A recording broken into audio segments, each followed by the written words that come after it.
Nurture and support. Nurture and support. This is a podcast theme song. And it's really short. Nurture and support begins in 3, 2, 1. Hey everybody, welcome back to another episode of Nurture and Support, a recommendation podcast where we attempt to share all the awesome that we can find with all of you. I am Mel at Karmic9 on Twitter, and as always, there's Kelly over there. Hello everybody, thanks for joining us again. I'm Kelly Toole at KELLYTHUL on Twitter, and glad to be back for another week of nurturing and supporting. And once again, Kelly spelled his name right. Yes, I have. So, small side note, back in the day, was involved with another show called Snarkalic Radio, and 1 week, it was a weekly show, and 1 week I was unable to join right away, and another individual on that show decided that he was going to impersonate me, and so began the show impersonating me, including the spelling of the Twitter handle, and so I was like, yeah, maybe I shouldn't do that. But if I just say Kelly Toole, there is absolutely no way anybody's going to find that Twitter handle because it's not spelled as you would anticipate. No, it's not spelled the way it sounds. So, no, I wasn't making fun of it. It's just me, I would misspell it. I mistype my name all the time in emails and have to go back and correct it because I apparently can't spell my own name. And my name's not very hard. So we'll move on. I have a very short recommendation for everyone today. Just as a behind the scenes kind of note, it is Super Bowl Sunday, and in honor of games that frustrate the people who watch them, my recommendation this week is a little app that's impossible to win. It is highly frustrating, and if you're like me, and you like games that seem impossible to win, and that means you just have to keep coming back over and over and over again to try to play them, then you'll like this game. Also, it's free. It does have some ads built into the app, but so far I've found them to be pretty inobtrusive. Because it's a game that works on a time basis, each level is timed, and you're trying to beat a time, the ads don't pop up in the middle of a level. They pop up in between levels, so they're pretty unobtrusive. The game is called the Impossible Letter Game, and it is just like it sounds. It's impossible. It's the simplest game you'll ever play. We've all played this game with pen and paper before when we were kids in school, and you put it in an app and time it, and somehow it just gets really, really more difficult. So what this is essentially there is a level for every letter in the alphabet, and there are varying numbers of somewhere between 40-something and 70-something games per level. So this can go on for a good long while. What you're trying to do is find basically the letter that doesn't belong. So it'll pop up on the screen. Anywhere from 6 to, I don't know, I didn't work out the math on the big grid, a screen full of letters. Gotcha. And you've got to find the one that doesn't belong. Pretty simple. We've all done that in school. We all had that in our little workbooks from kindergarten on. Just FYI, I have never, ever played this game. So. Really? You've never played this? No. Find the one that doesn't belong? You didn't get Highlights magazine as a kid? Well, yeah, but that was like it was the pictures where they'd say what's different between these two pictures, and you'd have to always look at the tree. The tree was the key. Yes, the worlds would be different or something. So I like word type games. Nothing so far makes words. You're just looking for the letter, or sometimes it's a number. You're looking for something that's mismatched. There's one particular level why I say number, because so far we've had to tell the difference between a 0 and an O and a 1 from an I. When you have a big white field of letters and you're trying to distinguish something like that, it becomes pretty hard, and especially as you're being timed when you do it. So to get to the next level, you have to do it within a certain time frame, and you get so many stars based on how fast you do it. So when the game starts out, it's really simple. You're gonna get the best time ever for the first few levels. Then it starts getting a little bit harder when it throws up a huge screen in, let me see, I think it was the acorn level in the A's. You get a screen full of W's, and you're looking for an M. Yeah. It's painful. It's painful, especially as I believe in that level you have to do 3 puzzles and beat the time to pass on to the next level. So you've got to do 3 of these under time. And I was like over time in the first puzzle, and there's still 2 more to do. So you can replay levels.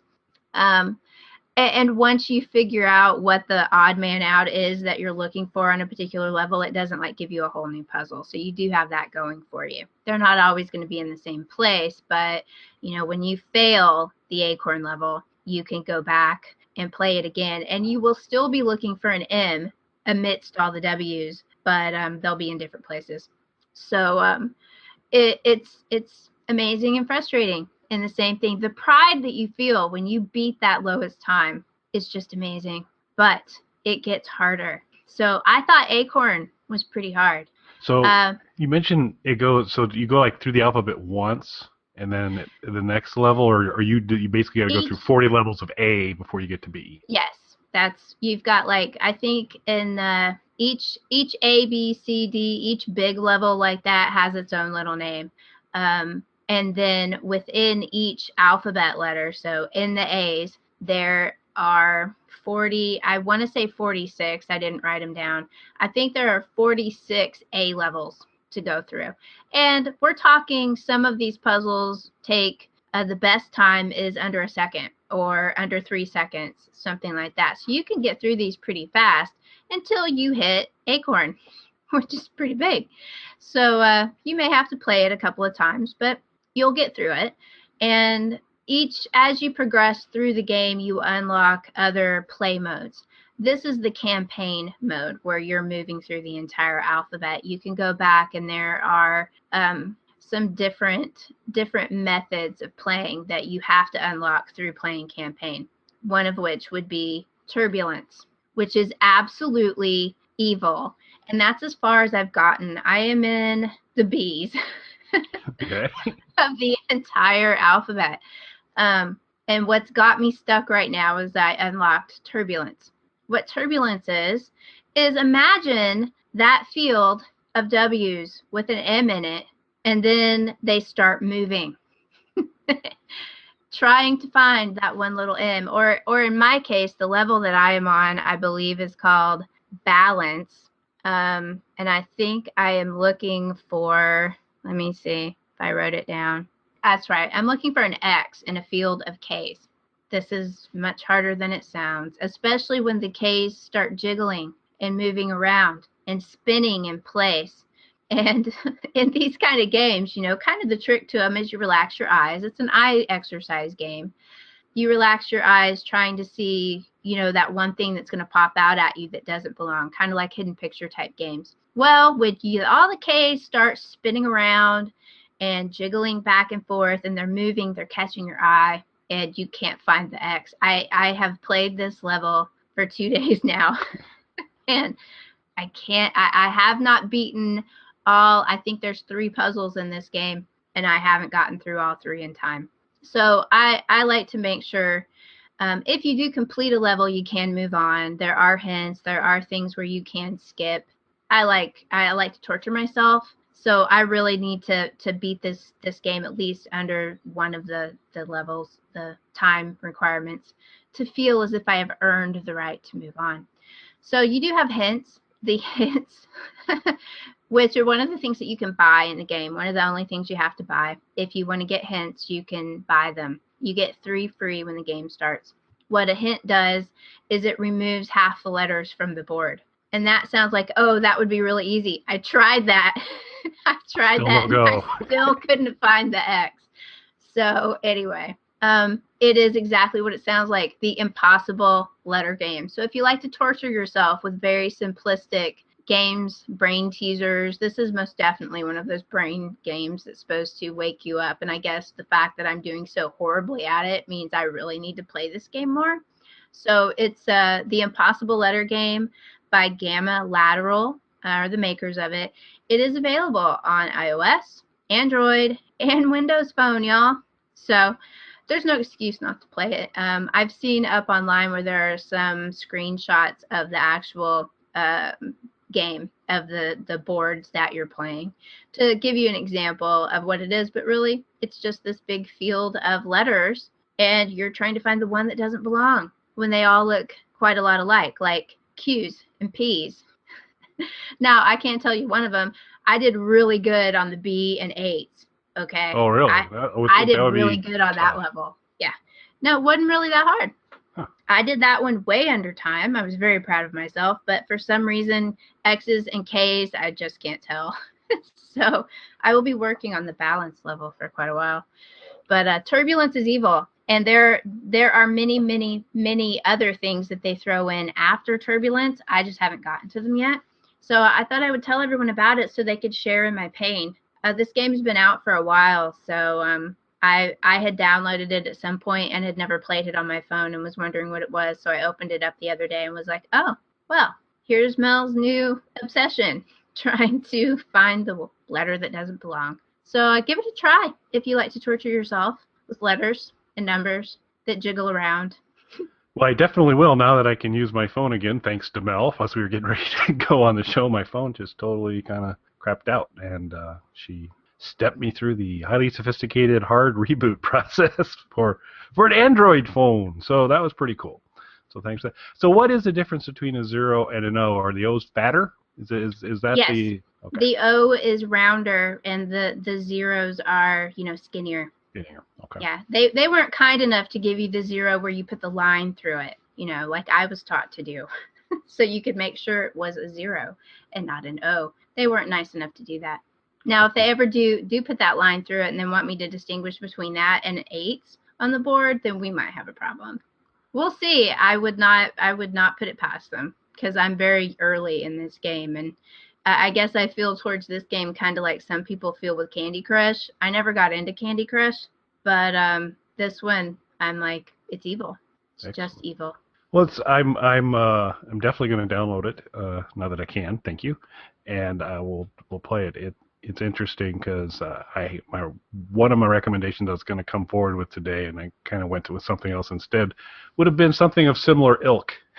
And so I will save. There will be future game frustration on a later episode, but this one sounds pretty fun. I'll have to grab that after the show. Excellent. Cool. All righty. So my recommendation, shockingly enough, is a documentary. I know that I hardly ever recommend, but I think this is a documentary that you'll enjoy, Mel, and I owe it to you because your recent recommendation of The 100 has become one of the largest time sucks in my life. I know, but it's so good. It is excellent, and so thank you for that. And I knew it was out there and kind of had heard good things, but your description and worked out just great to start watching it. So it's fun. They've just started the third season then, pretty early in it, or has it been going for a while? No, I think this last week was episode 3 of the new season. So they'll probably, I'm not sure how CW is about keeping episodes up online, but I bet they'll be up. Okay. Yeah, I'm getting there. It's season one is about done. So very cool. Excellent. Oh, you'll love season 2 then. Each season's gotten better. Season 3 is like crazy. So yeah, and I try and for maximum enjoyment, you shouldn't spoil it. You should just let it play out and go forward. But when you're on Netflix and you go pick a different episode, if you want to perhaps skim through the additional episodes and read the descriptions, you could begin to pick up if somebody's mentioned, okay, well, this person's clearly didn't. And so I've been fighting that. Not successfully. Don't do that. Don't do that because people die in this show. Most of the time, though, their description is an unexpected death. Yes. And so, but other times it can get spoiled. So I did a little light skim of season 2, and I said, I need to stop this because the surprise is the very cool thing. So Yeah. thanks again for that one. But so I owe you a loss of time, and so I figure a documentary that's available for free in 3 parts on YouTube that will take about 3 hours out of your life is somewhat equal payback. Okay. And this documentary is on something that I know you're a fan of, Jonny Quest. Oh.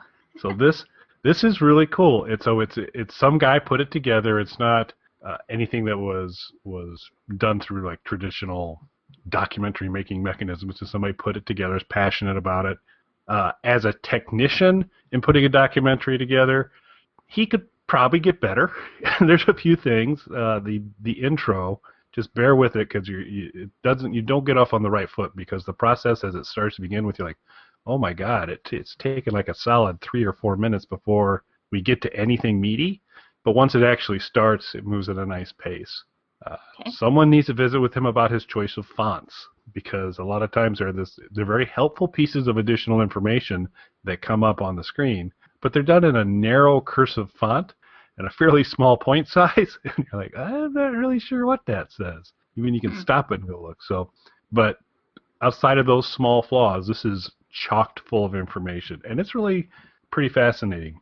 I don't want to spoil it for you because I just think you want to kind of go through, but we'll kind of touch on a couple key things that were interesting. So Jonny Quest, as you would expect, was created by Hanna-Barbera, which is the home of Tom and Jerry from the movie, and that's where they kind of cut their teeth, was making cartoon movies. But when television showed up, the movie industry kind of said, well, cartoons are done on movies, so they shifted over to television.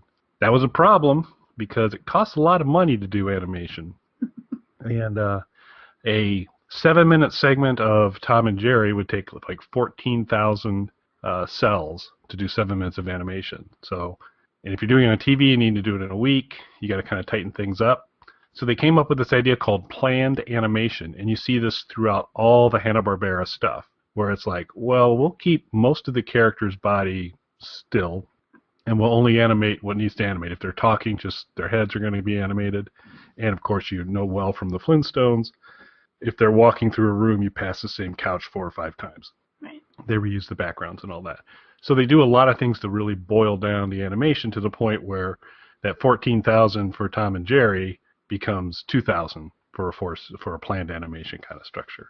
So they were doing that, and they did the Flintstones, which is a primetime cartoon, and it did really well. Cost $65,000 an episode to produce the Flintstones. Wow. So, and then they did the Jetsons, and it didn't do quite as well as the Flintstones, but they were kind of visionary because they always did their cartoons in color, even though at the time there was a lot more black and white sets than color sets. They had always done their cartoons in color, and so they thought ahead and they came up with some kind of creative ways. But what they really wanted to do, they said, we need to do something different. Had good success with the Flintstones, and had Huckleberry Hound, which I didn't realize that Yogi Bear was a spin-off of Huckleberry Hound. Most of the Huckleberry Hound was the first Hanna-Barbera franchise, and Snagglepuss and Yogi Bear and all those came from original appearances in Huckleberry Hound. So. Oh, I knew they were related, but I thought it was the other way around. Yep. So it was pretty cool. So you get some neat background on Hanna-Barbera, but they wanted to say, what we really want to do is something called a creative adventure, and they wanted to do more realistic drawings, have it be more like a graphic novel on the show. And there used to be a radio show back in the 30s maybe, called Jack Armstrong All-American Boy. And so they were we're gonna make Jack Armstrong All-American Boy. It's gonna be this creative adventure, and we're gonna do it using animation. And as they kind of got ready, and they brought in a gentleman named Doug Wiley, who used to be work with Atlas, which became Marvel.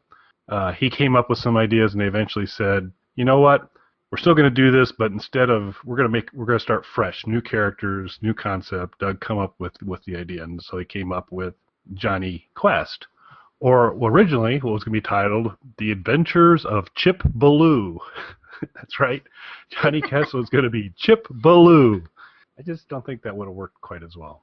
No, Jonny Quest worked much better. Perfect. So 26 episodes in the original Jonny Quest. Now, there have been other ones, a couple of variations down the road, some made for some TV movies, some games, like 3 different video games for it. But this is mostly about the Jonny Quest we all know and love, those 26 episodes. So he goes through lots of stuff on through there, and that they were always cutting costs. And so what you'll see is the guy who has a very distinctive voice that does Race Bannon, he will occasionally voice other characters, and you just pretty much go, oh, that's Race Bannon with an Irish accent, or that's Race Bannon trying to talk a little higher in those things. But it was just kind of clearly his voice. Every once in a while, the dialogue would come out of the wrong character's mouth, a little bit here and there. But overall, they were pretty happy. And Doug Wily loved how it went and where it was going, with the exception that he really didn't like Bandit. And I didn't really realize it until watching the documentary, but that's a realistic world with a Flintstones dog in the middle of it, because Bandit is clearly a cartoon dog versus a creative adventure type of thing. Yeah. Used for comic I liked relief. Bandit though. Yeah, he was comic relief. He was fun, but I hadn't really thought about it, but you look at it, it's like, yeah, you're doing very realistic everything else. Mm-hmm. Bandit, not so much. Yeah, but we were kids. We didn't care. That's right. It was fun from there. The thing that I didn't realize is pretty much, so it was early in the Friday evening show. It was a more of an evening show, and there was a lot more about, people get killed in Jonny Quest. Mm-hmm. And eventually it made its way to Saturday mornings. And when it made its way to Saturday mornings, people were like, we need to play up the Bandit side of this and play down a little bit of the I just shot 3 frogmen kind of thing. So they had to edit it. And basically, most of the DVDs, if you're going to go get a Jonny Quest DVD set, you're going to get those Saturday morning edits. So versus the truest ones. And I don't know if they're ever going to get around to giving these are the pristine, the way they were done, or not. But they made they had to take it up because it was it's probably not typical Saturday morning fare, because there is a little more violence in it from there. Tim Matheson was the voice of Jonny Quest. I don't know if did you know that? Yeah.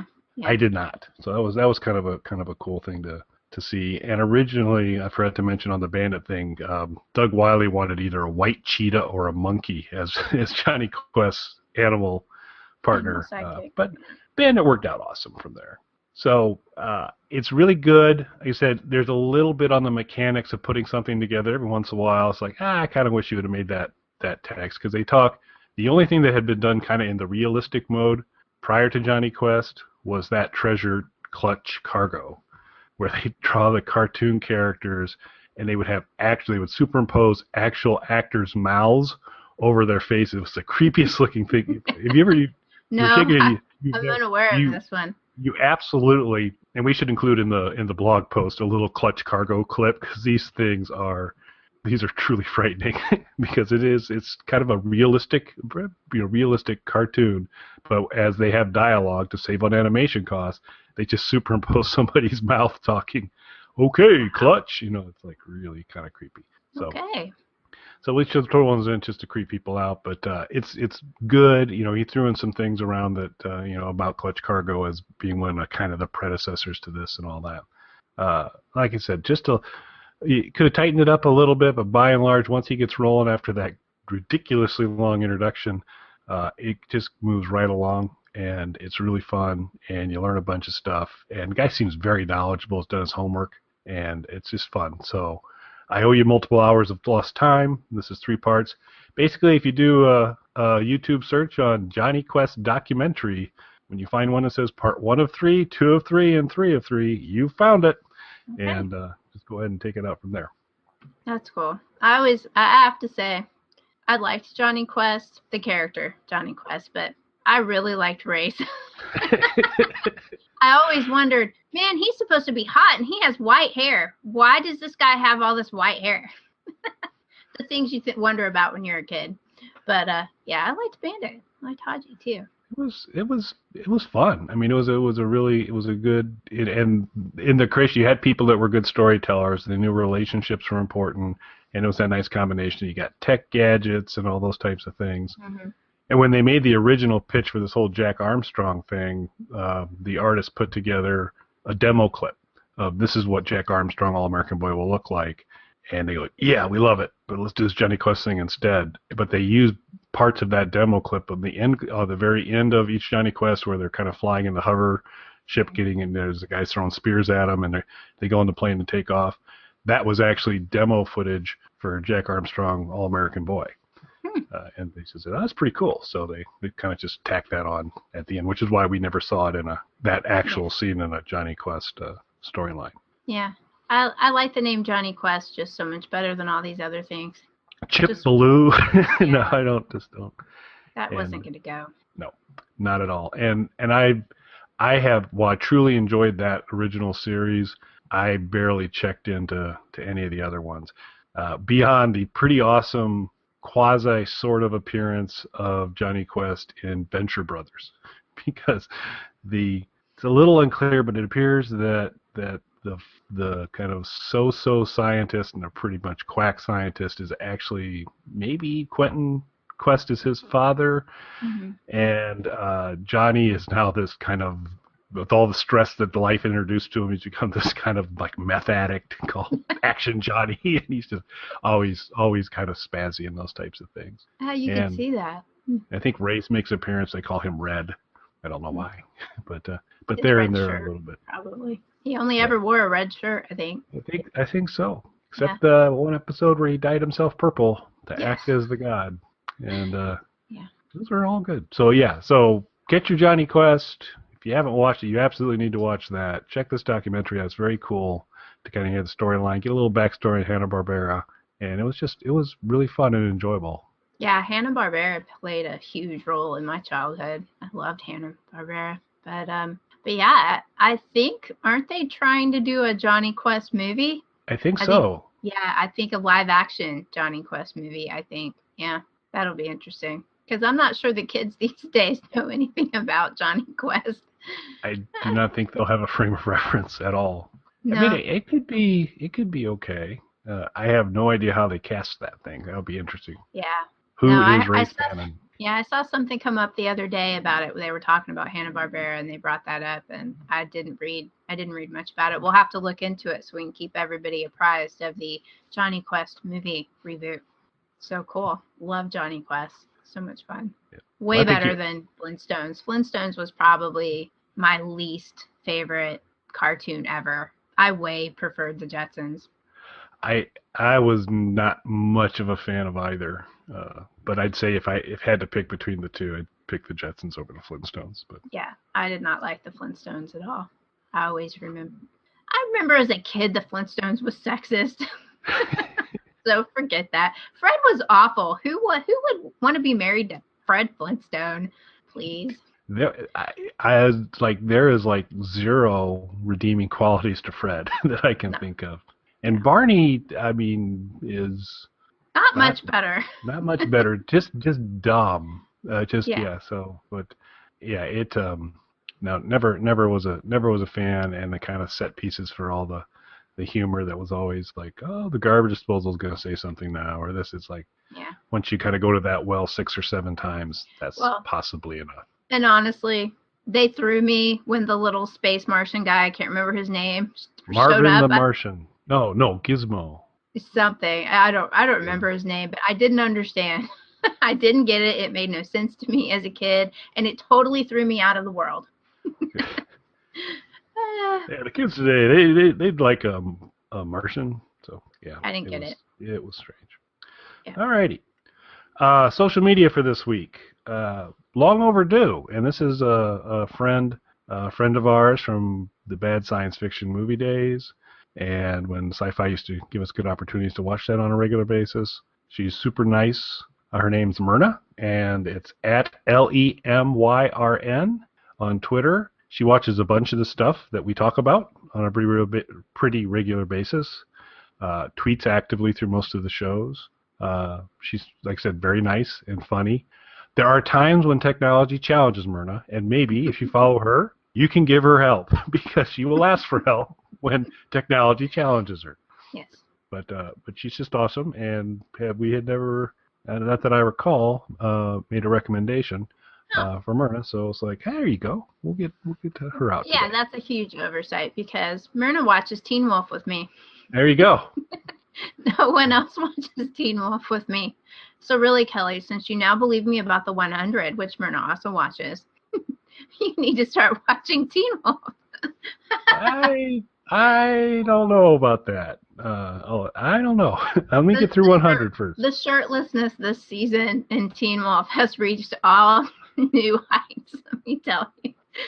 And since I'm outside of the age range that they're shooting for, I just find it hilarious. So anyway, Myrna at least has a teenage daughter to watch Teen Wolf with. I'm watching it on my own. It's got a good story, despite the fact that they have these teenage boys taking off their shirts all the time. It's okay. Let's put a pin in that one for now. We'll see. We may come back to that one. But yeah, I just for Myrna, there's always just this genuineness in her tweets as she goes through. A lot of us, we watch the shows, we're just looking for opportunities to be a smart aleck, and yes. I'm guilty of that.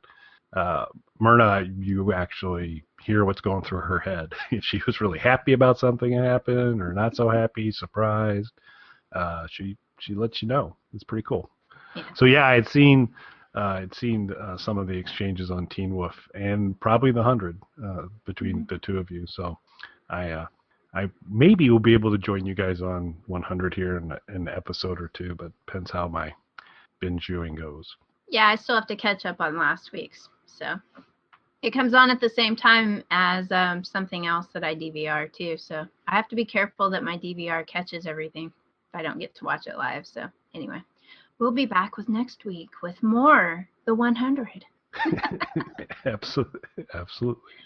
Yeah. And now we're going to turn it over to Matt, whose real name is actually Chip Ballou, who will tell you about the many different ways that you can connect to us through iTunes, on the blog, email, Twitter, etc. And look forward to talking again to everybody next week. For more Flintstones and The 100 talk next week. Okay. Tune in. Bye, everybody. Bye. You can contact us on our website, nurtureandsupport.net, or email us at nurtandsupp@gmail.com. That's NURTANDSUPP@gmail.com. Or tweet us at nurtandsupp on Twitter. Nurturing and supporting Jonny.